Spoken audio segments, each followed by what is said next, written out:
Welcome back everyone. आज हम फिनसफ की और एक नई वीडियो में आ गए। आज हम बात करेंगे न्यूक्लियर पावर की। लेटली काफ़ी ऐसे तड़कती फड़कती न्यूज़ आई थी न्यूक्लियर के अराउंड, तो हमें लगा कि ये एक्सप्लेनर वीडियो बनाए, टाइम बहुत हो गया, तो एक एक्सप्लेनर वीडियो कर देनी चाहिए। और आप लोग को अगर इंटरेस्ट आए और आप लोग को अगर और देखने का मन हो तो आप बताइएगा, हम फिर डिटेल्स में जा सकते हैं। मेन आइडिया क्या है न्यूक्लियर का कि पूरा देश एनर्जी पूरा देश नहीं, दुनिया के सारे देश एनर्जी सेल्फ सफिशिएंसी की तरफ जा रहे हैं। इसका मतलब अपने खुद से ही खुद के रिसोर्सेज से एनर्जी बनाने की कैपेसिटी।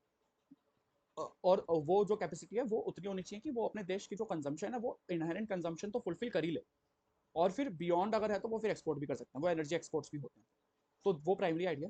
उसकी ज़रूरत क्या है, क्योंकि ग्लोबली रिसोर्सेज अब स्कार्स होते जा रहे हैं, कम होते जा रहे हैं, और फिर ऊपर से क्लाइमेट चेंज एक बड़ा डेंजर है टू बी ऑनेस्ट हर चीज़ को लेके। तो अब कार्बन फुटप्रिंट देखते हुए और क्लाइमेट को देखते हुए भी ऑल्टरनेटिव एनर्जी रिसोर्सेज की बहुत ज़्यादा ज़रूरत है। इंडिया बहुत एग्रेसिवली बिल्ड करता आ रहा है पिछले कुछ सालों से। और उसके अंदर न्यूक्लियर कहाँ पर आ रहा है, बिकॉज न्यूक्लियर का हमने जब भी नाम सुना है लोग डर जाते हैं और हमेशा इसको डेंजरस बोलते हैं। सबसे फेमस अगर एग्जाम्पल देखना हो तो आप चेरनोबिल देख लो नेटफ्लिक्स पे जाके, आपको समझ आ जाएगा कि न्यूक्लियर से लोग क्यों डरते हैं।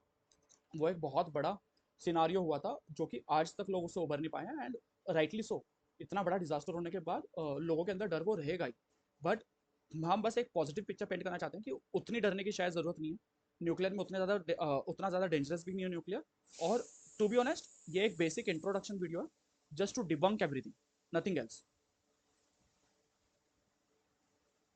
भाई एक सेकेंड रुक जाओ, मैं ना, हाँ तो अब हम एक, ये बहुत प्यारा है, आप लोग को अगर देखने का मन हो तो प्लीज़ देखिएगा। हमारे जीरोदा भाई साहब के जो हमारे निखिल कामत भाई साहब और उनके बड़े भैया हैं, वो लोगों ने एक ऐसे प्यारा सा सिस्टम चालू कर रखा है जो कि है आपका जो प्यारा सिस्टम वो हम आपको बता देना चाहेंगे। ये प्यारा सा सिस्टम है हमारा जीरो द डेली ब्रीफ। ये एक पॉडकास्ट की तरह भी आता है और ये बाकी चीज़ों की तरह भी आता है। कोई ऐसे स्पॉन्सर्ड नहीं है क्योंकि हमारे पास इतने सब्सक्राइबर्स ही नहीं है। अच्छा रिसोर्स मिला, हमने आपको बता दिया, आप भी देख सकते हो।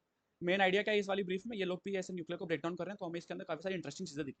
हम पहली चीज़ आपको ये दिखाना चाहते हैं कि ग्लोबली देश कौन से आगे हैं न्यूक्लियर के अंदर, और कितने देश अपनी कितनी परसेंट एनर्जी टोटल कंजम्पशन का न्यूक्लियर से बना रहे हैं। आप अगर देखो टॉप कंट्रीज के अंदर डेवलपिंग इकोनॉमीज में सिर्फ एक ही है, यूक्रेन, बाकी सब डेवलप्ड इकोनॉमीज है। और फिर नीचे थोड़ा बेलारूस बेलारूस आता है, बाकी सब फिर नीचे बहुत नीचे चले जाते हैं। अब और यही जो सबसे ज़्यादा एडवांस इकोनॉमीज है, यहीं पर सबसे ज़्यादा हो हल्ला होता है न्यूक्लियर को लेकर के। डेवलपिंग इकोनॉमीज में उतना ज़्यादा नहीं होता है। तो ये लोग बोलते तो हैं कि भैया न्यूक्लियर नहीं करना, न्यूक्लियर डेंजरस है, सब कुछ है, लेकिन ये लोग पीछे से चुपचाप करते भी रहते हैं, जो कि अपने डेवलपिंग देश नहीं कर पाते। अब अगर हम न्यूक्लियर की बात करें तो न्यूक्लियर चलता कैसे है, बनता कैसे है, वो चीज़ के ऊपर बात करते हैं फटाफट। ठीक है, हम न्यूक्लियर पावर प्लांट होता है, न्यूक्लियर पावर प्लांट के अंदर कुछ नहीं होता, यूरेनियम होता है। यूरेनियम जो कि न्यूक्लियरली एक्टिव एक एलिमेंट है हमारे पास। हम यूरेनियम को लेते हैं, हाँ, जैसे हम यूरेनियम को तोड़ते हैं, यूरेनियम का एक नेचुरल तरीका है टूटने का कि वो कुछ 7 मिलियन ईयर्स में टूटता है, और उसकी जो एनर्जी रिलीज होती है वो एनर्जी काफ़ी ज़्यादा होती है। वो नेचुरल कोर्स है। साइंटिस्ट भाई लोगों ने बोला कि भाई अगर हम उसको जल्दी तोड़ पाए और उसको हम एक चेन रिएक्शन के साथ फटाफट फटाफट तोड़ तोड़ दें, तो उसके अंदर से बहुत ज़्यादा एनर्जी निकलेगी।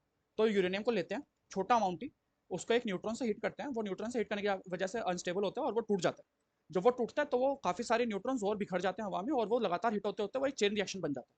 अब इसमें ये चेन रिएक्शन अनकंट्रोलेबल होता है, जिसकी वजह से डर लगता है लोगों को।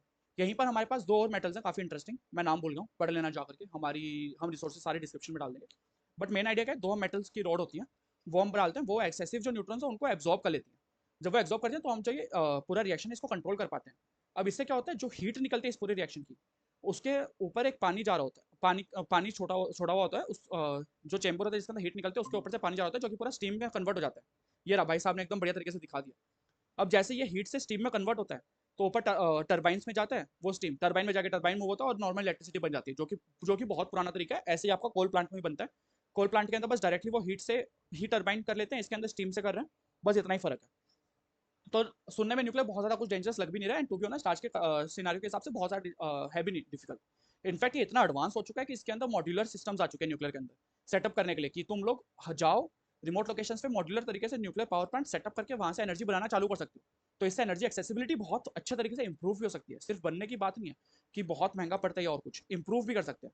और मैं आपको एक और बहुत ही ज़्यादा इंटरेस्टिंग चीज़ दिखाना चाहूँगा अभी। तो हम बस फटाफट इकोनॉमिक्स की बात करते हैं इसके अंदर कि न्यूक्लियर के अंदर क्या हो रहा है। तो हम बताना चाहेंगे, चाइना जैसे हर चीज़ के अंदर एआई मॉडल्स में जब चाइना ने डीप सीक लेके आया था, वैसा ही चाइना ने न्यूक्लियर के अंदर भी किया हुआ है। चाइना को पर megawatt nuclear power plant capacity बनाने में सिर्फ 2.3 मिलियन डॉलर्स लगते हैं, जो कि नॉर्मल किसी भी डेवलप्ड इकोनॉमी में वो 13 टू मतलब $15 मिलियन या $20 मिलियन के आसपास का खर्चा पड़ जाता है। इसके अंदर 13 और 16 का एग्जाम्पल दिया हुआ है इन लोगों ने। अब चाइना ये सब चीज़ें कैसे कर पाते हैं? उसका मेन चीज़ ये है कि भाई चाइना कर पाते हैं क्योंकि चाइना ने एक स्टैंडर्डाइज मॉडल्स बना लिए। चाइना एक ही के तरीके के प्लांट्स बनाता है, एक ही स्टैंडर्ड के ऊपर बनाता है और वो उसी को रेप्लिकेट करता जाए तो इकोनॉमीज ऑफ स्केल वहाँ से लेके आता है। फिर चाइना ने हर चीज़ को तोड़ करके अलग अलग कॉम्पोनेंट से बना दिया जो कि अलग अलग इंसान इकोनॉमीज ऑफ स्केल के साथ बना सकता है उनके देश में। प्लस पॉलिटिकल विल इतनी है कि उनको परमिशन जल्दी मिलती हैं वो कॉम्पोनेंट्स बनाने के लिए, तो एक पूरी एक इकोनॉमी डेवलप हो जाती है जो कि सस्ते में वो चीज़ बनाने में हेल्प कर सकती है। वो हर जगह पे नहीं है। हम और एक काफ़ी इंटरेस्टिंग चीज़ दिखाना चाहेंगे। हम यहाँ पे बर्लिन भाई साहब हमारे जो जर्मनी है उनकी हिपोक्रेसी दिखाना चाहेंगे। जब ग्रेटा थनबर्ग ने न्यूक्लियर के अगेंस्ट बोलना चालू किया था तब हमारे जर्मनी भाई साहब ने बोला था हम न्यूक्लियर का कुछ भी नहीं करेंगे आज से।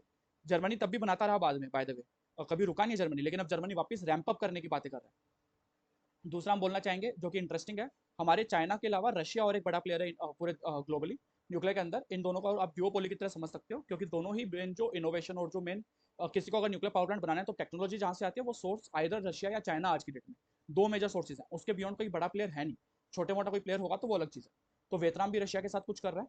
इंटरेस्टिंग चीज़ ये है इंडिया भी कुछ कर रहा है और इंडिया 10 नए न्यूक्लियर प्लांट्स सेटअप करने की बात कर रहा है और हर एक न्यूक्लियर प्लांट की कैपेसिटी 700 मेगावाट्स है। ये 700 मेगावाट्स बहुत ज़्यादा है कंसिडरिंग इंडिया के पास आज के दिन में सिर्फ 2 न्यूक्लियर प्लांट है जिनकी कैपेसिटी 1000 मेगावाट है। बाकी उसके जो third highest capacity nuclear plant है दैट इज 220 मेगावाट्स, जो कि मैं आपको अभी आगे दिखा दूंगा ओरिजिनल गवर्नमेंट सोर्स के हिसाब से। तो ये सब के अंदर इंडिया कैसे करेगा? इंडिया भी रशिया के साथ कोलैबोरेट कर रहा है कि भाई हम कोलैबोरेट करके रशिया के साथ ही बना लेंगे और टेक ट्रांसफर्स होंगे उसके अंदर। इन सब में हमारे ट्रम्प भाई साहब वापस आ गए हैं कि हमें भी न्यूक्लियर न्यूक्लियर खेलना है। इतना बोलने के बाद ये आदमी, इस आदमी ने इतना बोला है कि हम नहीं करेंगे क्लाइमेट क्लाइमेट, हमें नहीं फॉलो करना कुछ भी, ये वापस आ चुका है। इसके अंदर फिर दूसरी चीज़ की न्यूक्लियर पावर प्लांट जब चाइना की हम बात करते हैं तो चाइना में 58 ऑपरेशनल रिएक्टर्स है। चाइना 100 तक लेके जाने की प्लानिंग कर रहा है 2030 तक। और चाइना एनर्जी एक्सपोर्ट्स के अंदर एक बड़ा प्लेयर बनने की तैयारी कर रहा है। That's their next big play that they are trying to do because sufficiency हो जाएगी। ये एक बहुत अच्छा पेपर है जो कि हम आपको यहाँ पे एक टीज कर देते हैं और आप जाकर के रिसोर्सेज में पढ़ पाएंगे। और सिमिलर ऐसे रिसोर्सेज के लिए हमको ऐसे सब्सक्राइब कर दीजिए। हम बीच में ही बोल देना आज क्योंकि आप लोग लास्ट तक तो पता नहीं, सुनते नहीं हो, देखते नहीं हो, बहरे हो जाते हो, but subscribe here, like share अभी कर दीजिए। और हम ये यहाँ पर इस स्क्रीन के साथ हम हमारे बनिया भाई साहब को बोलना चाहेंगे कि बनिया भाई साहब व्हाट आर योर कमेंट्स, आप क्या बोलना चाहेंगे?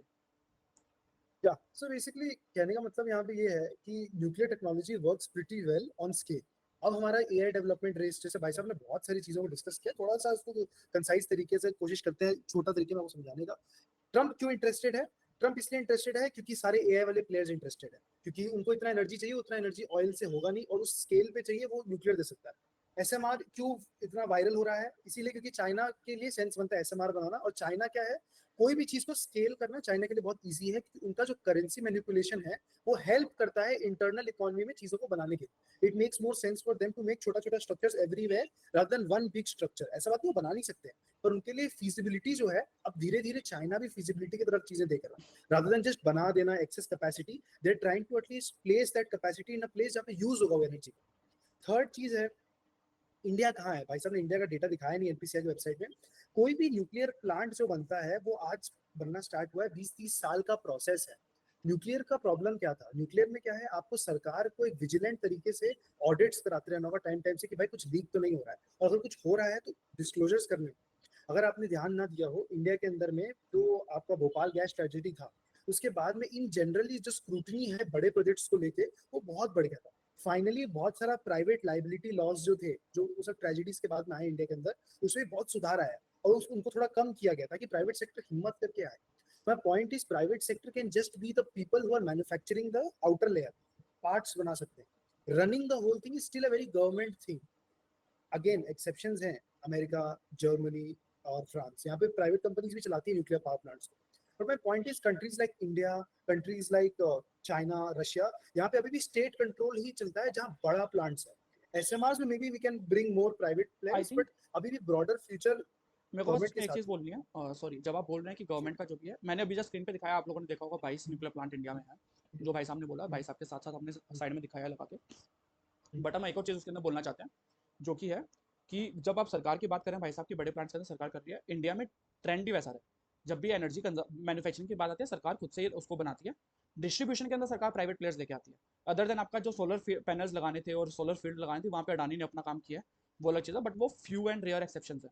जी भाई साहब that's a proxy for the government, by the way. You have to understand, जो बड़े businesses हैं, these are proxies for the government because उनके पास capital enough है। वो देखिए, अगर आप एक इंपॉर्टेंट ट्रेंड यहाँ समझें, जो भी ऑल्टरनेटिव एनर्जीज है, जब मैं बहुत क्लियरली ऑल्टरनेटिव एनर्जीज बोल रहा हूँ, रिन्यूएबल एनर्जीज नहीं बोल रहा, ऑल्टरनेटिव एनर्जीज जो भी है, सोलर, विंड, न्यूक्लियर, ये सब, these have high capex or high return cycle. So a nuclear plant can be intact for the next 100 years if properly maintained और उनका MNCs होते रहे. Solar plants और solar parks जो है वो उनका life at least 15 to 20 years है. So there is a capital like होता है ना adequacy thing कि आज आप इन्वेस्ट करोगे 100 करोड़ रुपए एक प्लांट के ऊपर या जो भी है, वो आपको आने वाले 10 से 20 साल तक आपको एक हाई रिटर्न देगा. और नेट बेसिस पे अगर आप देखोगे तो क्या पता 1000 करोड़ प्लस का return they they. That's a 50-year thing. But आज किसके पास पैसा है? And it's again Western societies में private capital has been nurtured for a longer time and hence they have a lot more private accumulation. इस पूरा sentence का तात्पर्य ये है कि वहां पे प्राइवेट कंपनीज ज्यादा समय तक रही हैं, उनका बैलेंस शीट्स में कैपिटल एक्यूमुलेट होता गया, प्रॉफिट एक्यूमुलेट होता था, आज लोग इतना बड़े बन गए. India has been just 75 years old. इतना कैपिटल एक्यूमुलेट नहीं हुआ बड़े प्लेयर्स के अंदर. फिर भी मैं बोलूंगा Adani, Ambani, basically the Reliances और Tatas, they still have a lot of capital. These are 100+ year companies, not the Reliances, but Tata is a 100-year company. So they have legacy, they have good balance sheets. But मेरा point के west में क्या है, वो same balance sheets have been moving for 200 years, 150 years. तो उनके लिए private players को लाना is not so hard. India में it's harder. Government haves to pitch in on the capital side, जो सरकार कर भी रही है. चाइना में भी सेम है, सरकार पिच इन कर रही है, सरकार बोल रही है सब कुछ हम करेंगे. आप बस कंपोनेंट बनाइए, इकोसिस्टम बन जाए, ताकि डाउन द लाइन जो एसएमआर जब बनेगा, स्मॉल मॉड्यूलर रिएक्टर जिसको बोलते हैं, तब प्राइवेट सेक्टर प्लेयर्स इसको फ्यूचर में गवर्न कर सकते हैं. तो एज अ सोर्स को आपको बस क्या करना है, फिर क्वालिटी चेक्स करवाते रहना. दैट्स द ओनली थिंग फिर फ्यूचर में जो कराना है. ब्यूटीफुल भाई साहब. तो मैं कंक्लूजन रिमार्क्स दे रहा हूँ, फिर आप दीजिएगा बढ़िया तरीके से. मैं यहाँ पे कंक्लूड करना चाहूँगा ये वाली वीडियो. हम बेसिक एक आपको आउटलाइन देना चाहते थे क्या हो रहा है मार्केट में, क्या नहीं है. ट्रम्प कूद गया, सारे देश ग्लोबली एक जो बढ़िया ट्रेंड निकल के आ रहा है अब, वो है कि हर कंट्री एक्साइटेड हो रही है वापस न्यूक्लियर को लेकर. ये रशिया यूक्रेन के बाद जब सप्लाई चेन हमारी फॉल्टर कर गई थी ग्लोबली, और एनर्जी को लेकर के दिक्कत हुई थी पूरे यूरोप में, I think Europe realises that they need to be self sufficient regarding energy, वरना वो दिक्कत हो जाती है. प्लस एनर्जी सेल्फ सफिशिएंसी का आपका डिफेंस के ऊपर एक बड़ा रोल पड़ता है, बड़ा इंपैक्ट पड़ता है. एक देश का एक देश उतना ही स्ट्रॉन्ग है जितना उसका एनर्जी उसके हाथ के कंट्रोल में है. जितना वो बाहर से इंपोर्ट करेगा, वो कोई भी देश उसको फिर कट करके, वो एनर्जी नहीं है हाथ में, तो आज की डेट में कुछ भी नहीं हो सकता बिना इलेक्ट्रॉनिक्स एंड बिना एनर्जी के. तो एक वो मेन चीज़ है. तो ये 2-3 फैक्टर्स की वजह से आई थिंक एनर्जी सफिशिएंसी की तरफ जाना ही अपने आप में एक वर्थ वाइल जर्नी है. उसके बियॉन्ड अगर हम उसको प्रॉफिटेबल बना सकते हैं, और अगर उसको कैपेक्स के थ्रू हम फर्दर इकोनॉमिक डेवलपमेंट में लेके आ सकते हैं, तो that's a great thing. And nuclear वो चीज़ दिखा रहा है कि ये पॉसिबल है with nuclear and other resources. और अगर हम एक्सपोर्ट कर पाएँ वही चीज़, तो और अमेजिंग हो जाएगा. जी भाई साहब, आपके कुछ पार्टिंग नोट्स और एक conclusion. Last couple of points like यहाँ पे एक और चीज है जो जिसकी वजह से न्यूक्लियर बहुत चर्चे में आ गया. अमेरिका में भी और इंडिया में बहुत अलग यूज केसेस है वहां पे क्योंकि उनका जो डेटा सेंटर्स है उनको इतना एनर्जी चाहिए, तो वो न्यूक्लियर ही प्रोवाइड कर सकता है. अगर आप एक सोलर फार्म लगाते हैं 2 मेगावाट एनर्जी के लिए, आपको कितना बड़ा सोलर फार्म लगाना होगा, और सन तो हर समय रहता नहीं है. It's not a reliable form of energy उस हिसाब से. न्यूक्लियर में क्या आपको 24/7 एनर्जी मिलते रहेगा. इंडिया के लिए यूज केस क्या है? इंडिया के लिए ये है कि आप जितना भी कम करें ना ऑयल, तो टेक्निकली आप उसको डॉलर से रुपी में सब्सटीट्यूट कर रहे हैं. तो आप क्या कर रहे हैं, आपका जो डिपेंडेंसी है डॉलर के ऊपर वो भी कम हो जाता है. And that's a broader scale game for you, क्योंकि सडनली क्या है, आपको जरूरत नहीं है ऑयल के ऊपर डिपेंडेंस बनाने का या कोयला के ऊपर डिपेंडेंस बनाने का आपका बेसिक एनर्जी नीड्स के. Does that mean that we are going total nuclear? इतना हो ही नहीं सकता. That's very clear. This will be a mix of all things. India can never go to that zone की जहां टोटली न्यूक्लियर हो जाए. फ्रांस जैसा छोटा देश, ठीक है, छोटा, मैं पॉपुलेशन साइज कैसे बता रहा हूँ, कंजम्पशन कैसे बता रहा हूँ, they also have reached 50% nuclear. They are touching that level, and that is a huge thing. Like they have, it has been a concerted effort. आज से 30-40 साल से कर रहे हैं, तब जाके लोग वहां पहुंचे.